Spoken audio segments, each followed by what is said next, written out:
The title of this video isn't silly clickbait or some sort of dumb joke. I actually do think that bad photos can be better than good photos.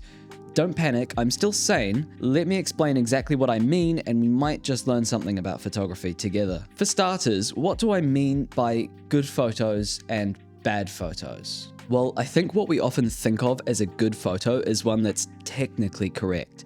It's sharp, it's in focus, it's correctly exposed, and the composition is organized and pleasing, and the framing is pointing our eye directly to the right focal point.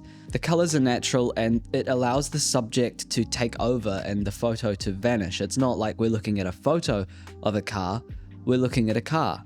On the other hand, a bad photo is kind of the opposite of that, right? Maybe it has some motion blur, or the horizon is wonky, or the colors are super out of whack. Maybe it's super overexposed, or when you were developing it, you breathed in a little too much fixer and ended up turning the grain into a Swiss cheese nightmare. That's called reticulation, by the way. Or maybe there's nothing technically wrong with the photo, but it's just kind of oddly composed, or it feels out of balance, or it might just be not quite what you were expecting.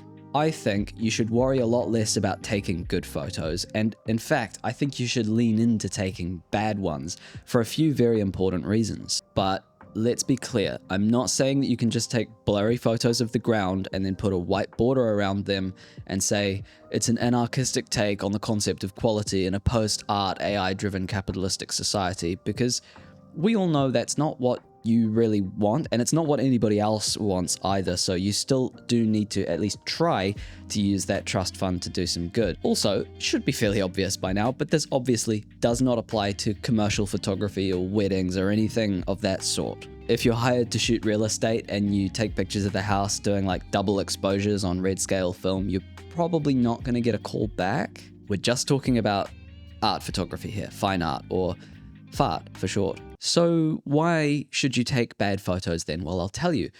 But first, I'm going to tell you about this video's sponsor, which is Skillshare. You might have noticed I've been uploading a lot lately. I've found that the best way for me to stay sane with a heavy workload is to find new ways to have fun creatively.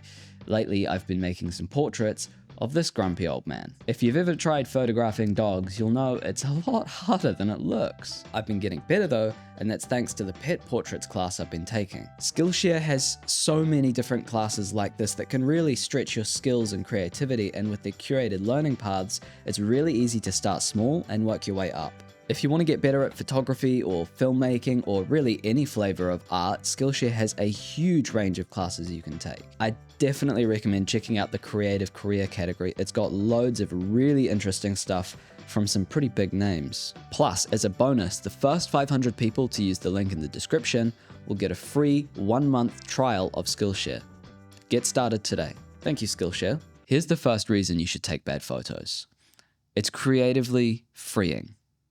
What does that mean? I don't know. Let's ask Picasso. It took me 4 years to paint like Raphael, but a lifetime to paint like a child. Interesting. So it's like less about technical accuracy and form and more about freely expressing yourself without being tied to the constraints of modern perfectionism? Yeah, pretty much, mate. In practice, this basically just means that instead of focusing on the right way to do things, you're dedicating much more of your brain power to the thoughts and feelings and ideas you want to convey with the photos you're taking.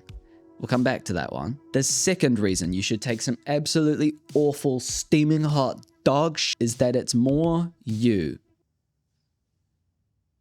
I'm sorry, that sounded really mean. That's not what I meant. Can we try again? What I mean is that when you try to squeeze the U-shaped art peg into the square-sized peg hole, if you try to conform to everyone else's standards of what good is, you end up losing the you-ness of the work you're creating. The stuff that you do differently to everybody else is the stuff that gives your work personality. Whether that's your choices in exposure or your love for high angles, those bad choices are what make your photos unique.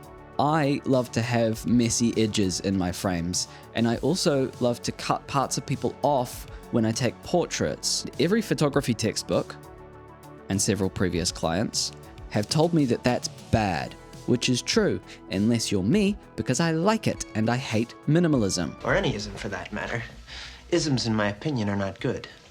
A person should not believe in an ism, he should believe in himself. I quote John Lennon, I don't believe in Beatles, I just believe in me. But cutting people off in portraits and having messy edges isn't just me not paying attention or my glasses getting in the way of the viewfinder. It probably started out that way, but now it's deliberate, and it's because of the third reason that you should take bad photos. When you take a bad photo, the photo doesn't disappear. You're not looking at a man, you're looking at a photo of a man. For me, that's a good thing because I really want the medium of photography to be a part of the experience. Like, if you have some free time this weekend, go to the art gallery, and when you're finished being strip searched for tins of soup, go and look at some old oil paintings. When you look at old oil paintings, you can see these like thick layers of heavy paint that's built up over time, and it's got this texture to it. And the fact that it's a painting makes looking at the picture so much more enjoyable. I want that same philosophy applied to my photos. And so leaving artifacts of the photographic process visible to the viewer makes that happen. And maybe the most important reason to take bad photos. It's fun. When you take the guardrails off and you allow yourself the freedom to experiment and fail, you learn so much about yourself and the photos you want to be making. You stop thinking in terms of what you can see that fits the predetermined rules of composition in your head, and instead you start looking for feelings and stories. And sure, sometimes we do want to take good photos, and sometimes that doesn't always go to plan, but I think just because you didn't get the result you wanted doesn't mean you should write a photo off. Here's a photo that I shot in Soho a few years ago. Forgot to meter completely. Just blasted away. I think it was pushed like 3 stops. It's super contrasty. I was aiming to get like a softer, more cinematic image of the people inside the restaurant, but what I ended up with was this very graphic, geometric image, and initially when I saw the negative, I was super bummed about it. But you know what? I like this photo.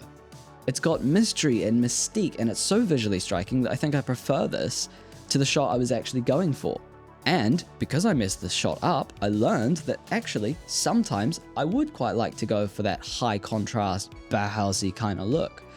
I would never have learned that if I was only taking good photos. The real key message to all of this is don't paint yourself into a corner and only ever try to take Instagram bangers. Try letting go of the reins a little bit, let yourself make a few more mistakes, and try shooting by feel, fast and dirty, and just see what you can learn along the way. If you're feeling inspired and would like just a little more encouragement to be freer in the way you shoot, I made you a video about taking photos without even looking, which you might like, and you can watch it here or here. Stay hydrated and create art.